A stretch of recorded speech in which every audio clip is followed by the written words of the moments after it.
Hello everyone. বৰ্তমান আমি আহি উপস্থিত হৈছোঁ পেংগং ছ' লেক। পেংগং ছ' মানে লেক, পেংগং লেক।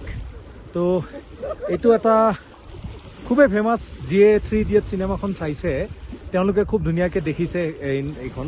তো এই লেকটো প্ৰায় 165 কিলোমিটাৰ, অলপ কম বেছি লেন্থ হয়। আৰু মই দেখুৱাব কম, এইখিনিৰ পৰা ষ্টাৰ্ট হৈছে। ইয়াত ITBPৰ আণ্ডাৰত আছে। ইয়াৰ পৰা অলমষ্ট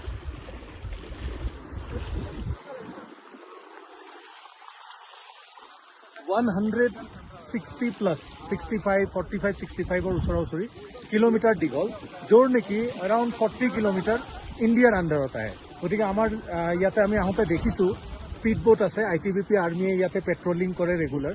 তো এনিৱেজ এইটো এটা ইণ্টাৰ মাউণ্টেইন লেক বুলি কোৱা হয়, বহুত ডাঙৰ। এই যিমানবোৰ আশে পাশে পাহাৰ আছে, ওপৰৰ বৰফ আছে, এই গোটেই বৰফখিনি গলি আহি ইয়াত পৰে। এতিয়া ইণ্টাৰেষ্টিং ঘটনাটো হৈছে, মই দেখুৱাম এবাৰ। ইয়াৰে পানী,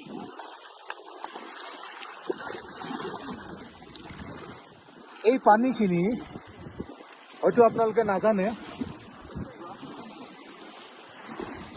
চল্টি হয়, নিমখীয়া পানী। যেনেকৈ সাগৰৰ পানী নিমখীয়া হয়, এই পানীখিনিও নিমখীয়া। কিন্তু ইণ্টাৰেষ্টিংলি টেষ্ট যিটো মই পালোঁ, পিকটো ORSৰ দৰে লাগিছে। এতিয়া ঘটনাটো হ'ল, ইয়াতে ক'ৰ পৰা নিমখ আহিলে, এই পানীবোৰ যেতিয়া আহি ইয়াত জমা হয়, জমা হোৱাৰ পিছত ইয়াতে যিহেতু খুব ড্ৰাই, আপোনালোকে দেখিছে খুব চানি হয়, পানীখিনি ইভাপৰেট হয়। এই মাটি, ইয়াৰ পাহাৰবোৰত থকা চল্টবিলাক এই পানীৰ লগত আহি এই হ্ৰদটোত জমা হৈছে, এই লেকটোত। আৰু যোৱা শ হাজাৰ হাজাৰ কোটি কোটি বছৰত সেই পানী উৰি গৈ গৈ ইয়াতে নিমখৰ পৰিমাণ বাঢ়ি বাঢ়ি এটা সময়তকৈ এই লেকটো নিমখীয়া পানীৰ হ্ৰদ যাক কওঁ, লেকত পৰিণত হৈছে। খুবেই ধুনীয়া, আপোনালোকে নিশ্চয় এবাৰ চেষ্টা কৰিব, আহিব।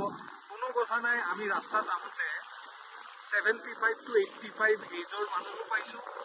এটা অষ্ট্ৰেলিয়াৰ টীম আহিছিল, বাইকাৰ টীম, গোটেইকেইজনে 75 এণ্ড বিয়ণ্ড। এগৰাকী মহিলাক পাইছিলোঁ, তেখেত 87 ইয়াৰ। গতিকে আপোনালোকেও পাৰে, প্ৰভাইডেড এবাৰ ডক্টৰৰ লগত কনচাল্ট কৰি আহিব, কাৰণ অল্টিটিউডৰ কাৰণে কিছুমান প্ৰব্লেম হ'ব পাৰে। এইটোৱে হৈছে আমাৰ পেংগং লেক।